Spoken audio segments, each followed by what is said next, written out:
Larissa here, just having a chit chat about our focus of the month for meditation, which is Tonglen Meditation. And Tonglen is a really beautiful style of meditation that's quite deep. There's a lot of depth to it. If you're newer to the meditation practice, we'll start with the easefulness of just working with the breath in the Tonglen meditation. And the whole of it, the breadth of it, is really looking at taking compassionate action in the world, even from the seat that you're sitting in right now. So the whole purpose of the Tonglen meditation, by the way, Tonglen means literally giving and receiving. So Tong means to give in Tibetan, and then Len means to receive or to take. So it's a sending and taking or a giving and receiving kind of a meditation. Good news is we do that every single time we breathe. We're breathing in, we're breathing back out again. So we start with that simplistic form, but the depth of it is really, it started in the 11th century, and it was meant to help support folks that were suffering with illness, specifically leprosy at the time. You couldn't actually touch somebody with leprosy. So it was a way that the monks formulated a meditation practice to offer their compassion and their goodness and their well-wishing to somebody who was suffering. So over time, there's many steps to this practice, but over time, it's really morphed into this beautiful practice of being able to sit with suffering with a lot of compassion. And so the goal is not to sit and be like, think about all the crappy things happening in the world and suffer with it. We don't want to do that. There's enough stress in the world, and there's probably enough stress in your body that's not going to be helpful.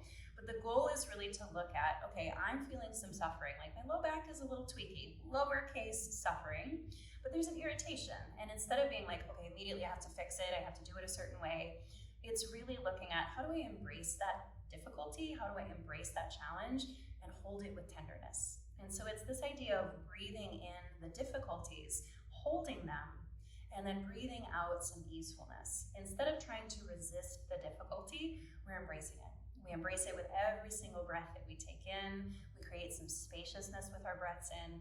And then when we breathe out, naturally our bodies respond with a little bit of a relaxive quality. And so we easily breathe back out again.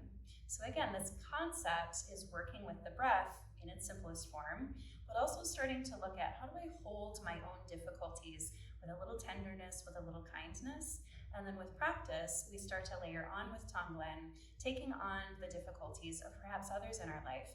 Somebody that you know that's having some suffering, maybe they have an illness or they're having a difficulty with, partners, something of that nature. And then we invite them into that difficult space, and we're holding it with tenderness, and then we're releasing it with easefulness. So that's in general the idea with Tonglen.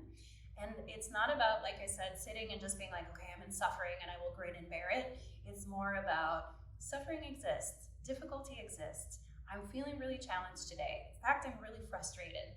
And can I embrace that and hold it with tenderness, and then find some ease every time I exhale? So we're not trying to push away the difficulty. We're working with it, holding it with tenderness. So if that feels like something that you'd like to practice, please join us in the morning, Monday through Friday, 7:30.